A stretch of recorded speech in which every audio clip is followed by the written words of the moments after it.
That's my name. I'm Tommy. Hello. I was born in Texas. Um, and if you don't know much about Texas, it's home to NASA, uh, which is interesting, and I'll explain why. But it's home to a bunch of cowboys, and I grew up in sort of the rural part of Texas with the sort of cowboy spirit on one side and the space mission on the other side. So NASA, when I grew up, looked a lot like this, and they had computers that looked a lot like this. This is pre-iPhone stuff, but they somehow still made it to the moon. Um, and of course, they made me sort of part man, part machine, part human, part robot. And this is a contrast in most of the work that I've been doing since everything I make is sort of a hybrid. Everything is sort of partly computer and partly human. And that's what we're going to how to be a robot and tell stories. So, um, like Jacob mentioned, I made a movie called Waking Life. It was made in the year 2000. It took a couple of years to make it. It was the first independently produced animated film of that then. At that time, it was basically in Toy Story, and movies cost about $100 million to make. We made ours for a little over $1 million. We developed a technique to do that, which allows people in a more interpretive way. Here you can see two individuals who look more like clouds, and here you can see Steve Lovitch being very excited. Ow! Stars are coming out of his mouth. Is it all in sync? Are we good? Good. Um, After that, I'm a huge fan of science fiction, and I really like this author named K. Dick. And I was trying to make a movie out of another one of his books, and it eventually turned into this movie called The Scanner Darkly.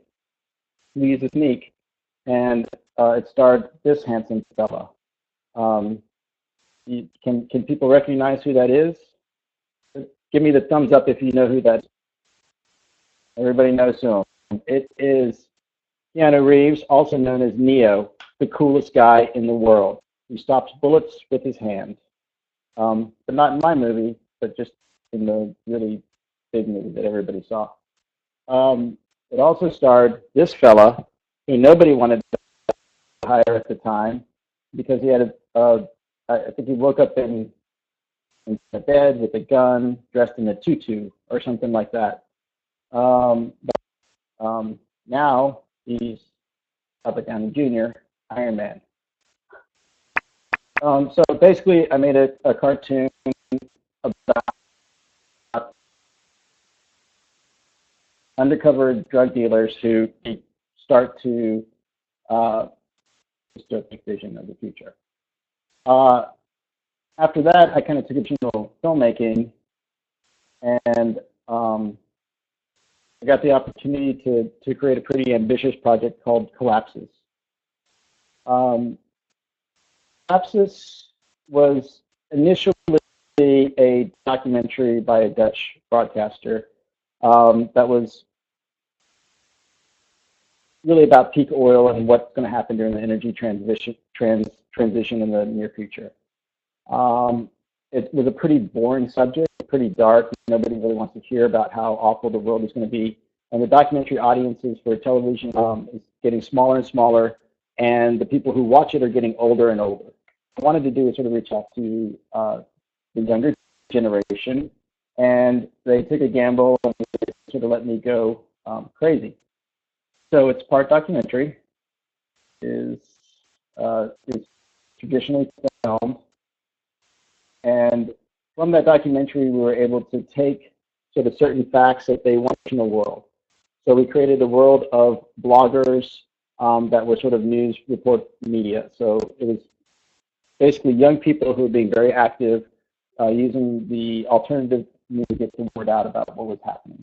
We projected a little bit into the future by what people were talking about in the actual documentary, and we created a sort of there's young people all around the world who are reporting the news as it happens, and you can interact with them. They have 2-page, things like that. It also was part game. When the energy went out, you would have to sort of turn the energy back on in certain places. So if something happens in London, then there's a little game that sort of teaches you about how precarious the energy balance is in that region and what happened and how basically precarious it all is. And it's also drama. We took the sort of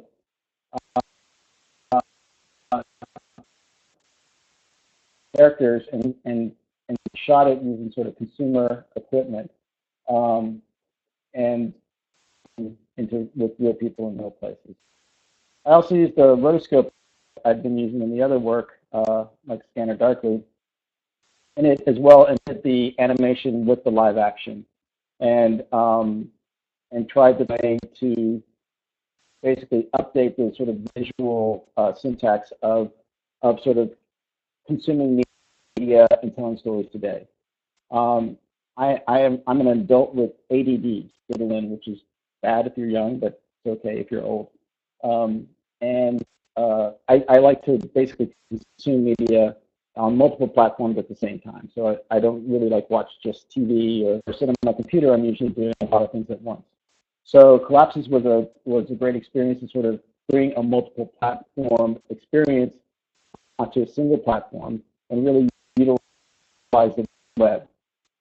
So in some of the multiple platform experiences, you'll have to actually read the story, but what we tried to do was create a single destination that had platform experience in one place.